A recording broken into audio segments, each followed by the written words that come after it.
आपको लिए चलते हैं बुराड़ी, जहां अमित शाह जनता को संबोधित कर रहे हैं। आपको बता दें कि क्या कुछ कह रहे हैं जनता से, एक बार सुनवा देते, क्योंकि लोकसभा चुनाव में अब ज्यादा समय नहीं रह गया है। ऐसे में बीजेपी का खेमा अब जनता को साधने में लगा हुआ है। इसी कड़ी में अमित शाह पहुंचे हैं दिल्ली, जनता को संबोधित कर रहे हैं। क्या कुछ कह रहे हैं सुनवा देते हैं आपको।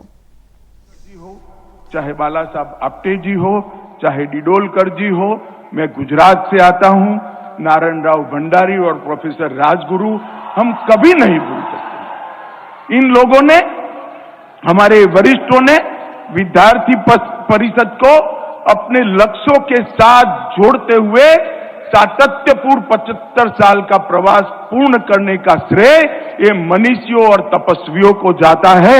आज मैं वो सभी को बहुत मनपूर्वक प्रणाम कर याद करना चाहता हूं।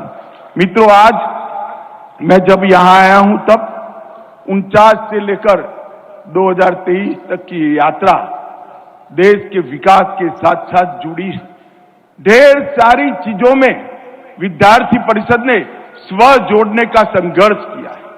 चाहे भाषा का आंदोलन हो, चाहे शिक्षा का आंदोलन हो, चाहे संस्कृति को बरकरार रखना हो, हर चीज में स्व का महत्व विद्यार्थी परिषद ने समाज को बताया है और युवाओं के माध्यम से बताया है। आज देश का किसी भी कोई भी क्षेत्र, चाहे संशोधन का क्षेत्र हो, शिक्षा का क्षेत्र हो, कला का क्षेत्र हो, कई सारे क्षेत्रों में, चाहे राजनीतिक क्षेत्र हो, पत्रकारिता हो, आप जरा ध्यान से देखेंगे तो विद्यार्थी परिषद की सुगंध हर जगह पे आपको मिलेगी और मालूम पड़ेगा अगर कोई श्रेष्ठ कर रहा है, किसी भी क्षेत्र में कोई श्रेष्ठ कर रहा है, उसको उठाकर थोड़े उसके पास्ट में चले जाएंगे तो कहीं न कहीं छात्र जीवन में इसका जुड़ाव विद्यार्थी परिषद से रहा होगा। ये निश्चित रूप से मैं मानता हूं, इसका अनुभव मैंने भी किया है। मित्रों, विद्यार्थी परिषद ने कई सारे ऐसे प्रकल्प लिए जो सालों तक चले और धैर्यपूर्वक जैसे कोई शिल्पी 75 साल तक एक प्रतिमा को गढ़ता ही जाए, ऐसी ढेर सारी लिंगरिंग समस्याओं का निवारण के लिए विद्यार्थी परिषद ने पुरुषार्थ किया। भारत और चीन के युद्ध के बाद सील प्रकल्प चालू हुआ, आज भी चल रहा है। और आज अभी यहां मैं आता था तब नारे लगते थे कि कश्मीर हुआ गुवाहाटी, अपना देश अपनी मिट्टी, चिंता मत करिए, कश्मीर भी हमारा है, नॉर्थ ईस्ट भी हमारा। और आज इस स्टील प्रोजेक्ट ने नॉर्थ ईस्ट और बाकी देश को जोड़ने का काम किया है। इसी तरह से 3D डिटेक्ट, डिलीट और डिपोर्ट, घुसपैठ के सामने इतना लंबा और सातत्यपूर्ण आंदोलन कोई संगठन ने नहीं चलाया, केवल और केवल विद्यार्थी परिषद ने चलाया और पूरे देश भर के अंदर घुसपैठ के खिलाफ जन जागृति लाने की क्रिया। इमरजेंसी के खिलाफ लड़ाई, आपातकाल के खिलाफ राजनीतिक दल तो लड़ते थे, उनकी जिम्मेदारी भी थी, कई और संगठन भी लड़ते थे, मगर एकमात्र विद्यार्थी परिषद था जिसके अनेक कार्यकर्ता जेल में भी गए और गुप्तवास को पालन करते हुए संघर्ष भी किया और विजय भी लिया। जयप्रकाश नारायण के नेतृत्व में भ्रष्टाचार के खिलाफ जो लड़ाई हुई, इसमें विद्यार्थी परिषद के योगदान को स्वयं लोकनायक ने अपनी पेन से लिखकर सर्टिफिकेट देने का काम किया है कि भ्रष्टाचार के खिलाफ जो आंदोलन हुआ, वो आंदोलन को सफल करने में अखिल भारतीय विद्यार्थी परिषद का बहुत बड़ा योगदान है। मैं इसलिए आप सबको ये याद कराने आया हूं कि समय बदल गया है। हो सकता है ऐसा समय है कि संघर्ष की जरूरत न हो, परंतु काम करने की जरूरत है। हमारा काम समाप्त नहीं हुआ है, संघर्ष करने की जरूरत नहीं है, तो ऊर्जा को रचनात्मक रास्तों पर हम डाइवर्ट करें, ऊर्जा को रचनात्मक रास्तों पर ले जाकर राष्ट्र निर्माण के काम में हम लगे रहे। मित्रों, मुझे एक युवा ने लगभग 10 साल पहले कहा कि हम भी देश के लिए जान देना चाहते। देश के लिए जान देने की अब जरूरत नहीं है। देश आजाद हो गया।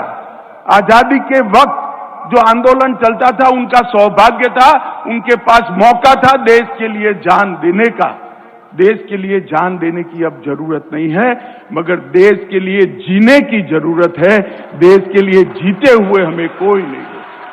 और विद्यार्थी परिषद के कार्यकर्ता ने अमृत महोत्सव के इस सम्मेलन के अंदर से ये संकल्प लेकर जाना चाहिए कि 2047 तक जब देश की आजादी की शताब्दी मनाई जाएगी, तो विश्व भर में हर क्षेत्र में भारत सर्वप्रथम होगा, महान होगा और एक नंबर पर। ये संकल्प सिर्फ युवा ही ले सकता है। और मैं मानता हूं मित्रों, ये जो अमृत महोत्सव का और अमृत काल का संकल्प नरेंद्र मोदी जी ने देश के सामने रखा है, वो आपके लिए है। क्योंकि इसको देखने के लिए आप सभी होंगे। आपकी जिम्मेदारी है। 75 साल की यात्रा को यहां तक संभाल कर ले आए। हमारी कई पीढ़ियां इसके लिए खप गई। 600 साल तक आजादी का संघर्ष हुआ और 600 साल के आजादी के संघर्ष के बाद जब हम आजाद हो गए हैं, आजादी के 100 साल पूरे हो, तब वो सभी हुतात्माओं जिन्होंने बलिदान दिया है, उनकी कल्पना का भारत बनाने की जिम्मेदारी विद्यार्थी परिषद जैसे संगठन की है। मेरे सामने जो विराट युवा शक्ति बैठी है, उसकी है। मित्रों, मुझे बहुत हर्ष हुआ जब मैं कल डिटेल देख रहा था, पहले भी पढ़ा था कि ईबीपीपी इस वर्ष छत्रपति शिवाजी महाराज के राज्याभिषेक की 350वीं जयंती। एबीवीपी के सभी संगठन के वरिष्ठों को मैं बहुत बहुत अभिनंदन देना चाहता हूं, क्योंकि आज का वर्ष और आज के वर्ष में छत्रपति के स्वराज के उद्देश्य, स्वराज का उद्देश्य सिर्फ राज के लिए नहीं था, स्व के लिए था। हर क्षेत्र के अंदर, चाहे भाषा हो, धर्म हो, संस्कृति हो, इस स्व की स्थापना का 350 साल का कालखंड पूरा होने के वक्त सारे युवाओं को ये उद्देश्य समझाने के लिए आपने बहुत बड़ा कार्यक्रम उठाया है। मेरी ढेर सारी शुभकामनाएं आपके कार्यक्रम के साथ हैं। मित्रों, मैं आज यहां आया हूं तब युवाओं को एक बात कहना चाहता हूं। इस देश का स्वर्णिम भविष्य आपकी राह देख रहा है। 10 साल पहले विद्यार्थी परिषद के अधिवेशन होते, अगर उसका कोई रिकॉर्डिंग हुआ होता तो निकाल कर देख लीजिए, सारे आंदोलनों की बात होगी। मगर ये 10 साल के अंदर बहुत बड़ा परिवर्तन आया है। घपले घोटालों की जगह नई नई नीतियां आज अमल में आ रही है। तुष्टीकरण, परिवारवाद और जातिवाद की जगह आज पॉलिटिक्स ऑफ परफॉर्मेंस का एस्टैब्लिशमेंट हो चुका है और मोदी जी के नेतृत्व में 11वें नंबर के अर्थतंत्र से हम 5वें नंबर पर पहुंच चुके हैं। मित्रों, ये बहुत बड़ा फासला इस देश ने काट लिया है। 7.5% का ग्रोथ रेट और 7 करोड़ नागरिकों के जीवन में, उनके जीवन में प्राथमिक सुविधाएं देने का लक्ष्य ये सिर्फ 10 साल में पूरा करने में आज सफलता हुई। हम गौरव के साथ कह सकते हैं कि इस देश के 60 करोड़ लोगों को घर, पीने का पानी, बिजली, गैस का सिलेंडर, शौचालय, खाने के लिए अनाज, मिनिमम जितना चाहिए उतना अनाज और 5 लाख तक की स्वास्थ्य की सुविधाएं, सारी की सारी 60 करोड़ गरीब भाइयों तक पहुंचाने का काम आज समाप्त हो चुका है। मैं इसलिए बताता हूं आपको कि किस बेस पर आपको आगे बढ़ना है, वो आपके ध्यान पर रहे। कश्मीर, वामपंथी उग्रवाद और नॉर्थ ईस्ट, ये तीनों 10 साल पहले हॉटस्पॉट थे। धारा 370 हट चुकी है। आज लाल चौक पर तिरंगा फहराते हुए आपको कोई नहीं रोक सकता, कोई संघर्ष करने की। नॉर्थ ईस्ट के ज्यादातर उग्रवादी संगठन अपने हथियार डाल चुके हैं और वामपंथी उग्रवाद अंतिम सांसें गिन रहा है।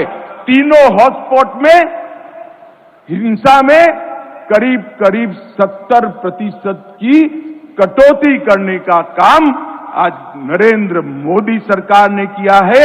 मोदी जी के दृढ़ नेतृत्व ने कई सारे राष्ट्रीय सुरक्षा के मसलों को एक साथ अनेक मोर्चों पर लड़ते हुए हल करने का काम किया है। राजनीतिक स्थिरता, भ्रष्टाचार मुक्त शासन, जन कल्याण की नीतियां, इन्वेस्टमेंट फ्रेंडली एजेंडा और शांतिपूर्ण माहौल, इसके साथ साथ पर्यावरण की चिंता और सुरक्षित भारत की कल्पना को चरितार्थ करना, ये सारी चीजें एक 10 साल में जमीन पर उतारने का काम नरेंद्र मोदी जी ने किया। मैं आज आपको कहने आया हूं, ये परिवर्तन क्यों हुआ? ये परिवर्तन इसलिए हुआ कि शासन ऐसे लोगों के हाथ में आया जो आइडियोलॉजी के साथ बैठे हुए थे, आइडियोलॉजी के आधार पर काम करते थे। उसी प्रकार से आप सभी भी ज्ञानशील एकता की आइडियोलॉजी के साथ जुड़े हुए हो, बंधे हुए हो। बहुत बड़ा जीवन बाकी है। ये 25 साल देश के लिए जीने का संकल्प लेकर आज इस अधिवेशन से आप जाइए, तो आने वाले दिनों में मैं निश्चित रूप से मानता हूं कि भारत को सर्वप्रथम करने से कोई नहीं रोक सकता। मित्रों, आज मेरे सामने अमृत भारत की जनरेशन बैठी है। उस वक्त मैं ये जरूर कहना चाहता हूं कि युवा शक्ति किसी भी देश की रीढ़ की हड्डी होती है और युवा शक्ति ही देश और समाज को शिखर पर ले जाने का काम करती है। मैं इसलिए आपके सामने कहने आया हूं कि भारत ने ढेर सारे युवाओं ने युग परिवर्तन किया है, चाहे आदि शंकर हो, चाहे संत ज्ञानेश्वर हो, चाहे चंद्रगुप्त मौर्य हो, चाहे महारानी लक्ष्मीबाई हो, चाहे बिरसा मुंडा हो, चाहे भगत सिंह हो, चाहे नीरज चोपड़ा हो, चाहे दुर्गेश त्रिपाठी हो। ये सभी युवा थे, उन्होंने एक विषय को ठान लिया और अपने जीवन को एक दिशा में ले गए, तो परिवर्तन आया है।